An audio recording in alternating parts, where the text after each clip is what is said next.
There's an interesting note in the parish register for West Burgold that was written in there in 1745 by a vicar who has become very confused by two of the families in his village.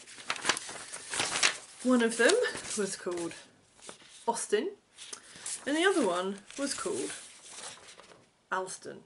And he said, the vicar, that he'd got these two families muddled up. One was Robert Alston and the other was Richard Austin. Now you might wonder how on earth he could have got these two names muddled up. However, West Burgold is in the north of Essex, and of course we can't necessarily say for sure exactly what the accent there sounded like in 1745. It was obviously a long time ago. But it's quite likely that there's features of the accent at that period which were also features that the accent still had. And from the model that the vicar made, I think we can guess that this probably was what happened. In an Essex accent, quite often an L turns into a vowel sound. As you can tell, I actually have trouble saying vowel because I still turn my L's into L. But there you go, my L's turn into vowels. Into vowels.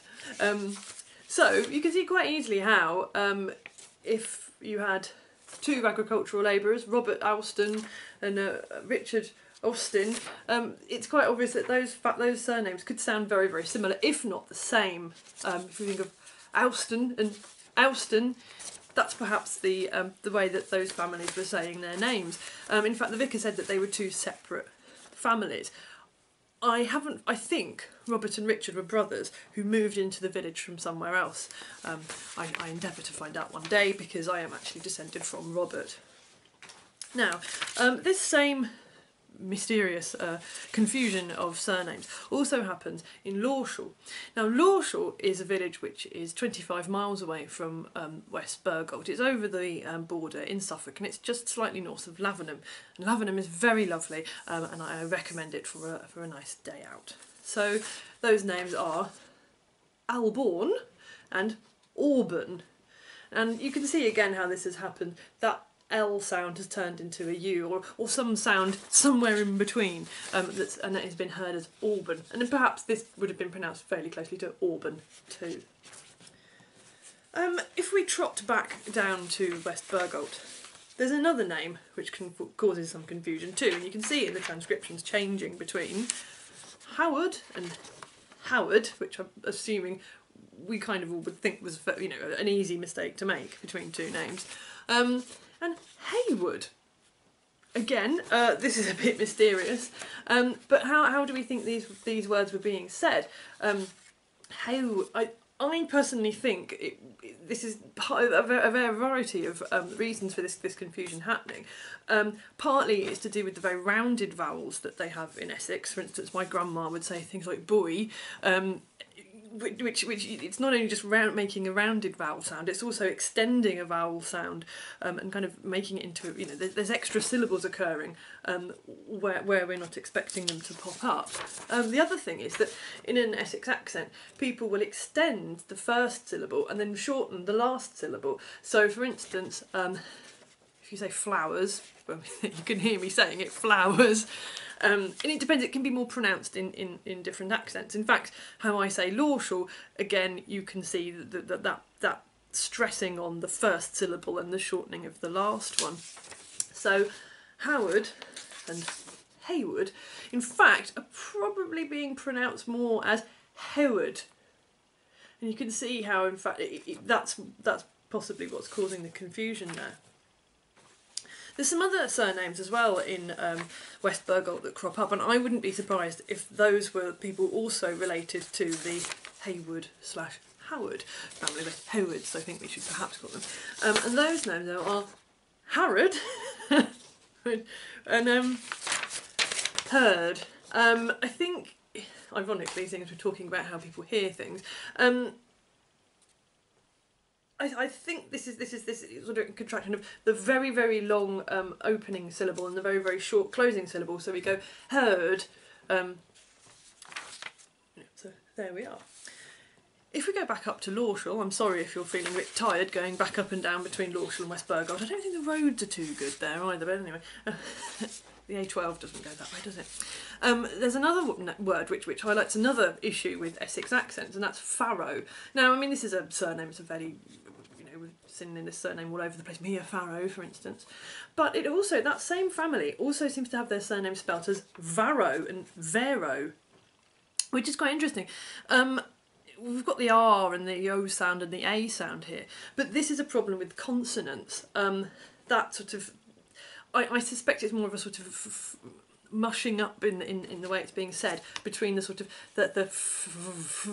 it's a, I did linguistics at university and I can't remember what it's called. It's a labial fricative, which I say, but the labial fricative between the f and the v, you can hear it's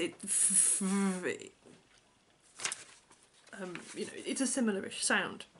And my dad lived in Wivenhoe for a very, very long time, and he has a very strong Wivenhoe accent, and he has another issue with consonants, not necessarily the f issue. If he's putting petrol in his car, he says he's putting gas in his car.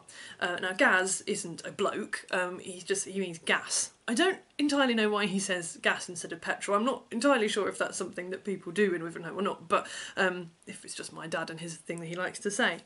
It's interesting because I've been living in Birmingham for about 15 years now, and obviously Birmingham quite well known for having a fairly distinctive accent, and one of the features of the Birmingham accent is the same thing as the issue in the Essex accent of the S and the Z sounding more or less the same. And in Birmingham sometimes bus companies will sort of put a picture of a bee on the side because it's this idea of getting the buzz. Now obviously, if you don't understand that bus and buzz are basically sound almost the same in a Brummie accent, then you might well wonder why on earth they're putting a picture of a bee on the side of a bus. Now, I could go on for hours and hours and hours and hours waffling on and on and on about accents because I find them very, very interesting. I find different English regional accents very interesting. I find the influence of different people moving to different places and how their accent will influence the accent that's already there, how these things occur. Possibly because I lived in Wivenhoe with one set of grandparents who had very strong Wivenhoe accents and a second pair of grandparents who had very strong London accents. In fact, my maternal grandfather sounded not unlike Michael Caine. So I grew up around lots of different accents, and I've always found it very, very interesting. Now you might be thinking, what do I do then? If I'm looking for my family, I'm researching my family through parish registers and censuses and stuff. First of all, remember that a lot of people were illiterate in the past. So when they went to the church to register not register the birth, but to have their child baptised, the vicar had to go on what he heard. If he wasn't a local, then he could have misheard quite easily what their name was. A tip sometimes is to actually, rather than rely on the transcriptions, to go and look at the register itself and see if the handwriting changes, because of course different people will hear the accents differently.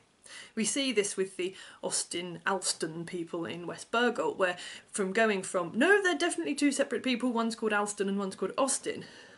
After a certain point in the mid-18th century, the Austin name drops out completely and they're all just known as, let me just rummage around and get my piece of paper, they're all just known as Alston. The difference then comes in spelling, where depending on how many L's they want to put in, and they occasionally put an E at the end as well. But those are the differences. Now, if, for instance, you've never actually been to Essex, but obviously that's where some of your DNA spent some time, you might be wondering how on earth you can actually know this. I mean, I'm not going to hire out my dad to come and talk to you. He may be willing, I don't know. But what you can do is have a look for videos that have been made by people who have that particular regional accent. The East Anglian Film Archive is online now, and this is really, really interesting. In particular, I found recently on there, my stepmum actually found a video that was made, it was a cine film that was made of Colchester in the 1970s, and it's very interesting because the guy doing the narration has a Colchester accent.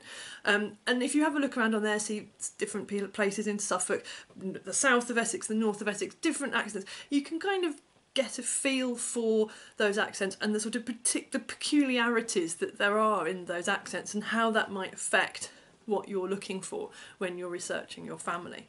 Like I said, I could go on for absolutely hours talking about accents, but I won't. So, but that's all I wanted to say. Just always, when you're researching these things, have a think about the regional accent for the place you're transcribing. Of course, this reaches beyond just issues with the Essex accent. You know, I've got family who came from Somerset, and of course their surnames or their names will be pronounced quite differently depending on where they were living. So, there you go.